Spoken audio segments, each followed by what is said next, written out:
जय जगन्नाथ बंधुगण आज आम जानिबा 2 मार्च 2025 रविवार दिनर द्वादश राशि राशिफल विषय। एही दैनिक राशिफल चंद्रंको गोचर गणना को नहीं आधारित एवं चंद्रंको गोचर गणना आम जीवन में बहुत प्रभाव पकई थाए। तो आसंतु सर्वप्रथमे जानिबा आजिर तिथि और राशि नक्षत्र विषय। आज हेउची 2 मार्च 2025 रविवार फाल्गुन शुक्ल पक्ष तृतीया रात्र 9 घंटा 2 मिनिट गति चतुर्थी। आज उत्तर भाद्रपद नक्षत्र दिवा 8 घंटा 59 मिनिट गति रेवती नक्षत्र। आज मीन चंद्र अहोरात्र। आजिर सांवत्सरिक श्राद्ध तृतीयार एकधिष्ट और पार्वण। आजिर शुभ बेला दिवा 7 घंटा 1 मिनिट रु दिवा 10 घंटा 9 मिनिट पर्यंत। आजिर सूर्योदय प्रातः 6 घंटा 13 मिनिट। आजिर सूर्यास्त संध्या 5 घंटा 58 मिनिट। आज धनु राशि पुरुष और कर्कट तुला महिला मानक घात चंद्र एवं मेष राशि घात बार। आज पोटल खाइबा निषिद्ध। तो बंधुगण आसंतु जानिबा आजिर राशिफल विषय। ता पूर्वरु आम चैनल को जो माने नुआ करी आछंती तळे थिबा लाल रंगर सब्सक्राइब बटन को दबाई आम चैनल को सब्सक्राइब करंतो और पाखरे थिबा घंटी बटन को दबाई ऑल सिलेक्ट करंतो। कहीं आमे अपलोड करितवा प्रत्येक वीडियो नोटिफिकेशन आपण सर्वप्रथमे पाई परिबे। तो प्रथमे जानिबा मेष राशि विषय। आपणक राशि चंद्रमांक द्वादश भाव रे गोचर आपणक व्यवसाय क्षेत्र रे हानि घटिबार जोग उत्पन्न करुछि। आपण निज लंबित कार्य को पूरण करिवार प्रयास करिबे। कोनोसी प्रकार नुआ कार्य हाथ को नियंतु नहीं एवं असुरक्षित कार्य रे क्षति हेबार संभावना रहिछि। विशेष रूप रे शेयर मार्केट आदि क्षेत्र रे निवेश करिवारो आपनकु दूरेई रहिबा उचित। वाणिज्य व्यवसाय रे क्षतिर सामना करिबाको पड़िबो एवं रोजगार क्षेत्र रे कोनोसी प्रकार परिवर्तन पई समय शुभ नुहे। पारिवारिक जीवन रे जीवन साथी सहित मतभेद देखा दे पारे एवं एथिरे पारिवारिक स्थिति कलहपूर्ण रहिबो। किंतु अविवाहित मानक पई विवाहर जोग रहिछि। रात्रि समय रे बंधु मित्रंक सहित मनोरंजन और मौज मजलिस रे समय व्यतीत करिबे। कोनोसी प्रकार संपत्ति क्रय विक्रय मध्य शुभ नुहे। एथिपई बुझी विचारी कार्य करंतो। मानसिक चाप तथा कार्यभार आपनकु चिंतित करिबो किंतु स्वास्थ्य नियमर पूर्ण पालन करंतो। आज आपण ओं आदित्याय नमः मंत्र जप करंतो शुभ फल पाइबे। वृष राशि आज आपण पूर्वरु करिथिबा कठिन परिश्रमर सुखद परिणाम पाई परिबे एवं उत्तम लाभर स्थिति लागी रहिबो। आपणक कार्य क्षेत्र रे आपणक मान सम्मान वृद्धि पाइबो एवं व्यवसाय क्षेत्र रे किछि नुआ व्यक्तिंक सहित ऑनलाइन वार्तालाप करिबे। आपणक सामाजिक क्षेत्रर विस्तार घटिबो एवं परिश्रमर उत्तम परिणाम पाई परिबे। कार्य क्षेत्र रे नुआ योजनार प्रारंभ करिबा पई उत्तम अनुकूल समय। परिवार जनक हितरे करिथिबा त्यागर आपनकु स्वर्णिम परिणाम प्राप्ति हेबो किंतु पैतृक संपत्ति को नहीं कोनोसी प्रकार वाद विवाद देखा दे पारे। नव विवाहित मानक पई संतान प्राप्तिर जोग रहिछि एवं आपनक दायित्व रे वृद्धि घटिबो। बंधु मित्रंक सहयोगरु आज नुआ कारोबार प्रारंभ करि परिबे।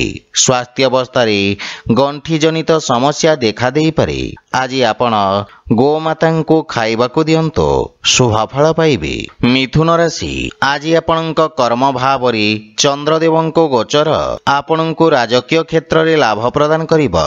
उच्च अधिकारींक सहयोग प्राप्ति हेबो एवं आपणक कार्यशैली रे एक नुआ चमक आसीबो। विद्यार्थी छात्र छात्री मानक पई पूर्वरु दिया जाइथवा प्रतियोगी परीक्षा रे उत्तम परिणाम प्राप्ति हेबो। ऑनलाइन इंटरव्यू रे सफलता मिलिबो। आपणक जस ओ मान सम्मान रे वृद्धि घटिबो। पितांक मार्गदर्शन रे निया जाइथवा निर्णय सफल सिद्ध हेबो। माता पिता आपणक प्रति गौरवान्वित अनुभव करिबे एवं परिवार रो पूर्ण सहयोग मिलिबो। समस्त क्षेत्ररु आपणको शुभ समाचार मिलिबो। ପ୍ରେମ ଜୀବନରେ ମଧୁରତାର ଭାବ ରହିବ, କିନ୍ତୁ ବନ୍ଧୁମିତ୍ରଙ୍କ ପକ୍ଷରୁ ନିରାଶା ମିଳିବ। ଆଜି କୌଣସି ପ୍ରକାର ଋଣ ଦେବା ନେବା ଠାରୁ ଆପଣ ଦୂରେଇ ରୁହନ୍ତୁ ଏବଂ ମାତାପିତାଙ୍କ ସ୍ୱାସ୍ଥ୍ୟାବସ୍ଥାର ବିଷୟ ଧ୍ୟାନ ରଖନ୍ତୁ। କୌଣସି ପୁରୁଣା ରୋଗ ଆପଣଙ୍କ ପାଇଁ କଷ୍ଟଦାୟକ ହୋଇପାରେ। ଆଜି ଆପଣ ସୂର୍ଯ୍ୟଦେବଙ୍କୁ ତିଳ ମିଶ୍ରିତ ଜଳ ଅର୍ପଣ କରନ୍ତୁ, ଶୁଭଫଳ ପାଇବେ। କର୍କଟ ରାଶି, ଆପଣଙ୍କ ନବମ ସ୍ଥାନରେ ଚନ୍ଦ୍ରଦେବଙ୍କ ଗୋଚର ଆପଣଙ୍କୁ ଭାଗ୍ୟଶାଳୀ କରିବ। ଏହି ସମୟ ଆପଣଙ୍କ ପାଇଁ ଅତ୍ୟନ୍ତ ଶୁଭ ରହିବ। ସମସ୍ତ ପ୍ରକାର ସମସ୍ୟା ଦୂର ହେବାକୁ ଲାଗିବ। ଯୋଜନାବଦ୍ଧ ଭାବରେ କରାଯାଇଥିବା ସମସ୍ତ କାର୍ଯ୍ୟରେ ଆପଣ ଉତ୍ତମ ସଫଳତା ପାଇବେ ଏବଂ ସାମାଜିକ କ୍ଷେତ୍ରର ବିକାଶ ହେବ। ନୂଆ କାର୍ଯ୍ୟର ରୂପରେଖା ପ୍ରସ୍ତୁତ କରିବେ। କାର୍ଯ୍ୟସ୍ଥଳରେ ଆଜି ଆପଣଙ୍କ ବାଣୀ ପ୍ରଭାବୀ ତଥା ଚମତ୍କାରିକ ରହିବ। ଭାଇ ଭଉଣୀଙ୍କ ମାର୍ଗଦର୍ଶନ ବା ସହଯୋଗ ମିଳିବ ଏବଂ ଭବିଷ୍ୟତର ଯୋଜନା ବିଷୟରେ ଆପଣ ଚର୍ଚ୍ଚା କରିବେ ତଥା ସମସ୍ୟାର ସମାଧାନ ଖୋଜିବାରେ ସଫଳ ହେବେ। ପରିବାରରେ ସମସ୍ତଙ୍କ ସହିତ ନମ୍ରତାପୂର୍ଣ୍ଣ ବ୍ୟବହାର ଦ୍ୱାରା ଲାଭ ତଥା ମାନସିକ ଶାନ୍ତି ପ୍ରାପ୍ତି ହେବ ଏବଂ ବୈବାହିକ ଦାମ୍ପତ୍ୟ ଜୀବନ ଅତ୍ୟନ୍ତ ସୁଖମୟ ରହିବ। କିନ୍ତୁ ସନ୍ତାନ ସମ୍ବନ୍ଧିତ କିଛି ସମସ୍ୟା ଆପଣଙ୍କୁ ଚିନ୍ତିତ କରିବ।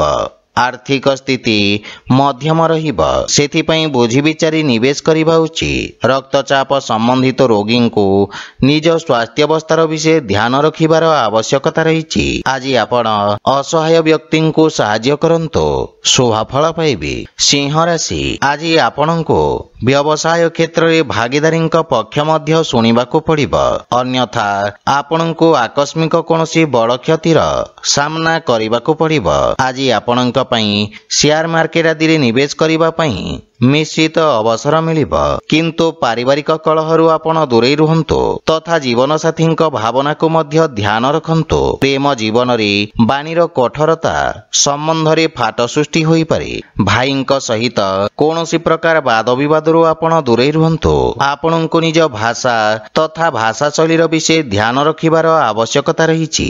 ଆପଣଙ୍କ ବ୍ୟବହାରରେ ବୃଦ୍ଧି ଘଟିବ ଏବଂ କିଛି ଖର୍ଚ୍ଚ କରିବା ପୂର୍ବରୁ ଅନ୍ୟ ଉପାୟ ବିଷୟରେ ବିଚାର କରନ୍ତୁ।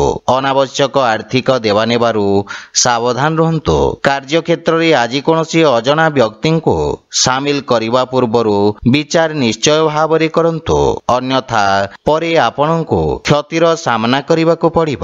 ସ୍ୱାସ୍ଥ୍ୟ ଦୃଷ୍ଟିରୁ ଆପଣ ପୂର୍ଣ୍ଣ ରୂପରେ ସୁସ୍ଥ ଅନୁଭବ କରିବେ। ଆଜି ଆପଣ ସୂର୍ଯ୍ୟଦେବଙ୍କୁ ଜଳ ଅର୍ପଣ କରନ୍ତୁ, ଶୁଭଫଳ ପାଇବେ। କନ୍ୟା ରାଶି, ଚନ୍ଦ୍ରଦେବଙ୍କ ଆପଣଙ୍କ ସପ୍ତମ ଭାବରେ ଗୋଚର ଆପଣଙ୍କ ପାଇଁ ଭାବନାତ୍ମକ ରୂପରେ କଠିନ ସମୟ ହୋଇପାରେ। ସେଥିପାଇଁ ନିଜ ଭାବନାରେ ବିଶେଷ ନିୟନ୍ତ୍ରଣ ରଖନ୍ତୁ। ବାଣିଜ୍ୟ ବ୍ୟବସାୟ କ୍ଷେତ୍ରରେ ତରବରିଆ କୌଣସି ନିର୍ଣ୍ଣୟ ନିଅନ୍ତୁ ନାହିଁ, ଅନ୍ୟଥା କ୍ଷତିର ସାମ୍ନା କରିବାକୁ ପଡ଼ିବ। ରାଜକୀୟ କର୍ମଚାରୀଙ୍କୁ ନିଜ କର୍ତ୍ତବ୍ୟ ଓ ଦାୟିତ୍ୱ ନିର୍ବାହନରେ ସମସ୍ୟାର ସାମ୍ନା କରିବାକୁ ପଡ଼ିପାରେ, କିନ୍ତୁ ଆଜି ଆପଣ ନିଜ ବୁଦ୍ଧିବଳ ଓ ଚାତୁର୍ଯ୍ୟରେ ଶତ୍ରୁଙ୍କୁ ପରାସ୍ତ କରିବେ। ପରିବାରରେ କୌଣସି ସଦସ୍ୟଙ୍କ ସହିତ ମତଭେଦର ସମ୍ଭାବନା ରହିଛି ଏବଂ ଅତ୍ୟଧିକ କ୍ରୋଧ କାରଣରୁ ଆପଣଙ୍କୁ କ୍ଷତିର ସାମ୍ନା କରିବାକୁ ପଡ଼ିବ। ପାରିବାରିକ ବାତାବରଣ ସୁଖ ଶାନ୍ତିକୁ ବଜାୟ ରଖିବାର ପ୍ରୟାସ କରନ୍ତୁ ଏବଂ ମାନସିକ ଚିନ୍ତାର ମଧ୍ୟ ସାମ୍ନା କରିବାକୁ ପଡ଼ିପାରେ।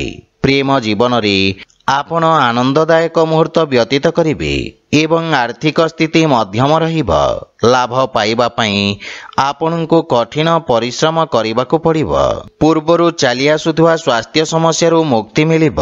ଆଜି ଆପଣ ଭଗବାନ ଗଣେଶଙ୍କୁ ଧୂପ ଅର୍ପଣ କରନ୍ତୁ, ଶୁଭଫଳ ପାଇବେ। ତୁଳା ରାଶି, ଆଜି ଆପଣ କାର୍ଯ୍ୟକ୍ଷେତ୍ରରେ ସମସ୍ତ ବାଧା ଓ ସମସ୍ୟାକୁ ଦୂର କରି ଆଗକୁ ବଢ଼ିବେ।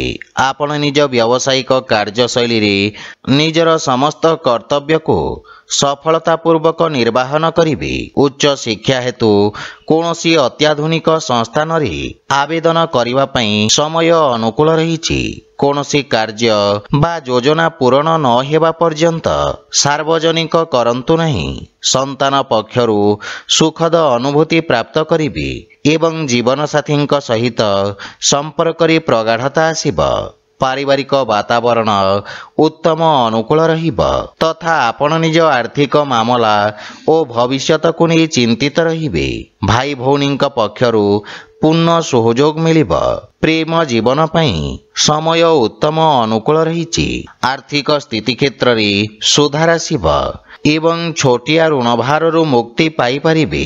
ମାନସିକ ଚିନ୍ତା କାରଣରୁ ଶାରୀରିକ ଅସୁସ୍ଥତା ଓ ଦୁର୍ବଳତା ଅନୁଭବ କରିବେ। ଆଜି ଆପଣ ଗୋମାତାଙ୍କୁ ଖାଇବାକୁ ଦିଅନ୍ତୁ, ଶୁଭ ଫଳ ପାଇବେ। ବିଛା ରାଶି, ଆପଣଙ୍କ ପଞ୍ଚମ ଭାବରେ ଚନ୍ଦ୍ରଦେବଙ୍କ ଗୋଚର ଶିକ୍ଷା କ୍ଷେତ୍ରରେ ଯୋଡ଼ି ହୋଇଥିବା ବ୍ୟକ୍ତିଙ୍କ ପାଇଁ ବିଶେଷ ଲାଭପ୍ରଦ ରହିବ। ଆପଣଙ୍କ ପାଇଁ ସମସ୍ତ ପ୍ରତିଯୋଗୀ ପରୀକ୍ଷାର ଉତ୍ତମ ପରିଣାମ ପ୍ରାପ୍ତ ହେବାର ପ୍ରବଳ ଯୋଗ ରହିଛି। ଭବିଷ୍ୟତକୁ ଦୃଷ୍ଟିରେ ରଖି କୌଣସି ବିଶେଷ ଶିକ୍ଷା ଗ୍ରହଣ କରିବାର ଇଚ୍ଛା ପ୍ରକାଶ କରିବେ। ପରିବାରରେ ଆପଣ ନିଜ ମଧୁର ବାଣୀରେ ସମସ୍ତଙ୍କୁ ପ୍ରଭାବିତ କରିବେ ଏବଂ ଆପଣଙ୍କ ସକାରାତ୍ମକ ଛବିର ନିର୍ମାଣ ହେବ। ବନ୍ଧୁମିତ୍ର ତଥା ସମ୍ପର୍କୀୟଙ୍କ ସହିତ ଉତ୍ତମ ସମ୍ପର୍କର ଲାଭ ପରିଣାମ ପାଇବେ।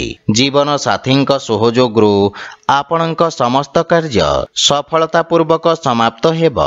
ପରିବାର ସଦସ୍ୟଙ୍କ ସହିତ କୌଣସି ପ୍ରକାର ଛୋଟ ଯାତ୍ରା କରିବାର ଯୋଗ ରହିଛି। ଆଜି ଆପଣଙ୍କ ଅନାବଶ୍ୟକ ଖର୍ଚ୍ଚ କାରଣରୁ ଆର୍ଥିକ ସନ୍ତୁଳନ ଖରାପ ହେବାର ସମ୍ଭାବନା ରହିଛି। ପରିବାରରେ କୌଣସି ସଦସ୍ୟଙ୍କ ସ୍ୱାସ୍ଥ୍ୟାବସ୍ଥାକୁ ନେଇ ଆପଣ ଚିନ୍ତିତ ରହିବେ। ସେଥିପାଇଁ ସ୍ୱାସ୍ଥ୍ୟାବସ୍ଥାର ବିଷୟ ଧ୍ୟାନ ରଖନ୍ତୁ ଏବଂ ସ୍ୱାସ୍ଥ୍ୟ ନିୟମର ପୂର୍ଣ୍ଣ ପାଳନ କରନ୍ତୁ। ଆଜି ଆପଣ ଗୋମାତାଙ୍କୁ ଖାଇବାକୁ ଦିଅନ୍ତୁ, ଶୁଭ ଫଳ ପାଇବେ। ଧନୁରାଶି, ଆଜି ଆପଣଙ୍କ ବାଣିଜ୍ୟ ବ୍ୟବସାୟରେ ସାମାନ୍ୟ ଉଚ୍ଚ ନିଚର ସ୍ଥିତି ଦେଖାଦେବ।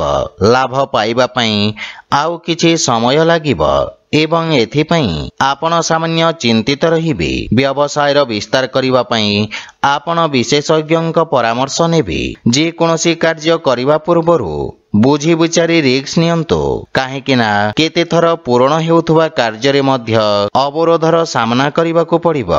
ଆପଣଙ୍କ ପାରିବାରିକ ସୁଖରେ କ୍ଷତି ହେବାର ଯୋଗ ରହିଛି ତଥା କିଛି ଗୃହ ଉପକରଣ ଖରାପ ହେବା କାରଣରୁ ଘରର ସୁଖ ସୁବିଧାରେ ବ୍ୟବଧାନ ଉତ୍ପନ୍ନ ହୋଇପାରେ। କୌଣସି ନିଜ ଲୋକଙ୍କ କାର୍ଯ୍ୟକୁ ନେଇ ଆପଣଙ୍କୁ କିଛି ସମସ୍ୟାର ସାମ୍ନା କରିବାକୁ ପଡ଼ିବ। ଆର୍ଥିକ ସ୍ଥିତି ସାମାନ୍ୟ ସଂଘର୍ଷପୂର୍ଣ୍ଣ ରହିବ ଏବଂ କୌଣସି ପ୍ରକାର ନିବେଶରୁ ଆପଣଙ୍କୁ ଦୂରେଇ ରହିବା ଉଚିତ। ଧନ ପ୍ରାପ୍ତି ପାଇଁ ଧୈର୍ଯ୍ୟ ବଜାୟ ରଖନ୍ତୁ ଏବଂ ଯାନବାହନ ଜନିତ ଦୁର୍ଘଟଣାର ସମ୍ଭାବନା ରହିଛି। ସେଥିପାଇଁ ଯାନବାହନ ଚଳାଚଳକୁ ନେଇ ବିଶେଷ ସାବଧାନ ରୁହନ୍ତୁ। ଆଜି ଆପଣ ଅସହାୟଙ୍କୁ ସାହାଯ୍ୟ କରନ୍ତୁ, ଶୁଭ ଫଳ ପାଇବେ। ମକର ରାଶି, ଆପଣଙ୍କ ରାଶିର ତୃତୀୟ ଭାବରେ ଚନ୍ଦ୍ରଦେବଙ୍କ ଗୋଚର ଆପଣଙ୍କୁ ଲାଭାନ୍ୱିତ କରିବ।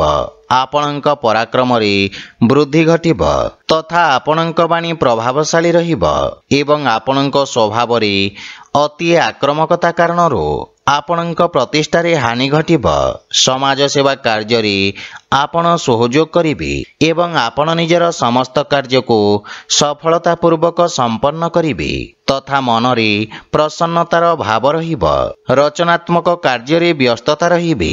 ପୈତୃକ ସମ୍ପତ୍ତି ସମ୍ବନ୍ଧିତ ଯଦି କୌଣସି ବିବାଦ ପୂର୍ବରୁ ଚାଲି ଆସୁଛି, ସେଥିରେ ନିର୍ଣ୍ଣୟ ଆପଣଙ୍କ ହିତରେ ଆସିବ। ବନ୍ଧୁମିତ୍ର ତଥା ସମ୍ପର୍କୀୟଙ୍କ ପୂର୍ଣ୍ଣ ସହଯୋଗ ମିଳିବ ଏବଂ ଆର୍ଥିକ ଉନ୍ନତି ହେବ।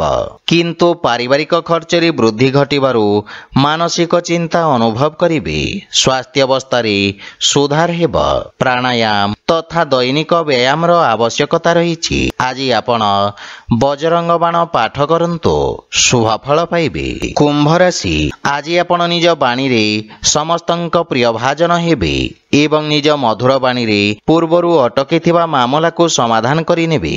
ଅଧିକାରୀ ବର୍ଗଙ୍କ ଠାରୁ ସକାରାତ୍ମକ ସହଯୋଗ ପ୍ରାପ୍ତି ହେବ ଏବଂ ବ୍ୟବସାୟରେ କିଛି ନୂଆ ସୌଦା ଆପଣଙ୍କ ପାଇଁ ଆଶାଜନକ ସ୍ଥିତିର ନିର୍ମାଣ କରିବ। ଆପଣଙ୍କ କାର୍ଯ୍ୟର ସବୁ ଜାଗାରେ ପ୍ରଶଂସା ହେବ।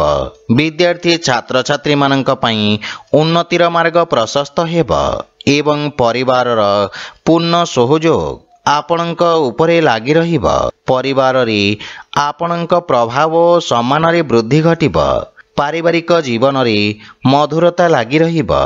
ଜୀବନସାଥୀ ଆପଣଙ୍କ ସମ୍ମାନ କରିବେ ଏବଂ ସମ୍ପର୍କରେ ଘନିଷ୍ଠତା ଆସିବ। ପରସ୍ପରକୁ ଭଲ ଭାବରେ ବୁଝିବାକୁ ଏହା ସ୍ୱର୍ଣ୍ଣିମ ଅବସର। ଆପଣଙ୍କ ରଚନାତ୍ମକ କାର୍ଯ୍ୟ କାରଣରୁ ଆପଣଙ୍କୁ ପ୍ରସିଦ୍ଧି ମିଳିବ ଏବଂ ଆର୍ଥିକ ସ୍ଥିତିରେ ସୁଧାର ଆସିବ ତଥା ଆପଣଙ୍କ ଆୟର ନବୀନ ସ୍ରୋତର ବିକାଶ ହେବ। ଆପଣଙ୍କ ସ୍ୱାସ୍ଥ୍ୟାବସ୍ଥା ଉତ୍ତମ ଅନୁକୂଳ ରହିବ। ଆପଣ ଶାରୀରିକ ସୁସ୍ଥ ଓ ଊର୍ଜାବାନ ଅନୁଭବ କରିବେ। ଆଜି ଆପଣ ହନୁମାନ ଚାଳିଶାର ପାଠ କରନ୍ତୁ, ଶୁଭ ଫଳ ପାଇବେ। ମୀନ ରାଶି, ଆଜି ଆପଣଙ୍କ ନିର୍ଭରତା ବୃଦ୍ଧି ପାଇବ। ଆଜି ଆପଣ ପୂର୍ବରୁ ଅଟକି ରହିଥିବା କାର୍ଯ୍ୟଗୁଡ଼ିକୁ ସ୍ୱୟଂ ସମ୍ପୂର୍ଣ୍ଣ କରିବାରେ ସଫଳ ହେବେ। କୌଣସି ମହତ୍ତ୍ୱପୂର୍ଣ୍ଣ ନିଷ୍ପତ୍ତି ଆପଣଙ୍କୁ ନେବାକୁ ପଡ଼ିପାରେ, ସେଥିପାଇଁ ଧୈର୍ଯ୍ୟ ସହିତ କାର୍ଯ୍ୟ କରନ୍ତୁ। ବାଣିଜ୍ୟ ବ୍ୟବସାୟ କ୍ଷେତ୍ରରେ ଲାଭର ସ୍ଥିତି ସାମାନ୍ୟ ରହିବ। ଯଦି ବିସ୍ତାର ଯୋଜନାରେ ବିଚାର କରୁଛନ୍ତି ତାହେଲେ ବିଶେଷଜ୍ଞଙ୍କ ପରାମର୍ଶ ନିଅନ୍ତୁ। ଘର ପରିବାରରେ କାହା ସହିତ ଯୁକ୍ତିତର୍କ ଓ ବାଦବିବାଦ କରିବାରୁ ଆପଣ ଦୂରେଇ ରୁହନ୍ତୁ। ଏଥିରେ ଆପଣ ଅତ୍ୟନ୍ତ ଆହତ ହୋଇପାରନ୍ତି ଏବଂ ସାମ୍ନା ପକ୍ଷକୁ ମଧ୍ୟ ଧକ୍କା ଲାଗିବ। ସେଥିପାଇଁ ବିଶେଷ ଧ୍ୟାନ ରଖନ୍ତୁ, ଅନ୍ୟଥା ପୁରା ଦିନ ଅଯଥା ଚିନ୍ତିତ ବ୍ୟତୀତ କରିବେ। ଆୟର ନବୀନ ସ୍ରୋତର ବିକାଶ ହେବ। ଧନ ସଞ୍ଚୟ କରିବା ପାଇଁ ମଧ୍ୟ ଦିନଟି ଅତ୍ୟନ୍ତ ଶୁଭ ରହିବ। ସ୍ୱାସ୍ଥ୍ୟାବସ୍ଥା ଉତ୍ତମ ଅନୁକୂଳ ରହିଛି ଏବଂ କାର୍ଯ୍ୟବ୍ୟସ୍ତତା କାରଣରୁ କିଛି ଶାରୀରିକ ପୀଡ଼ା ଅନୁଭବ କରିବେ। ଆଜି ଆପଣ ଗୋପାଳ ସହସ୍ରନାମର ପାଠ କରନ୍ତୁ, ଶୁଭ ଫଳ ପାଇବେ। ତ ବନ୍ଧୁଗଣ, ଏହା ଥିଲା ଆଜିର ରାଶିଫଳ ବିଷୟରେ। ଯଦି ଭିଡ଼ିଓଟି ଆପଣମାନଙ୍କୁ ଭଲ ଲାଗିଥାଏ ଲାଇକ୍, ସେୟାର ଓ କମେଣ୍ଟ କରି ଜଣାନ୍ତୁ ଏବଂ ଆମ ଚ୍ୟାନେଲକୁ ସବସ୍କ୍ରାଇବ୍ କରନ୍ତୁ। ଜୟ ଜଗନ୍ନାଥ।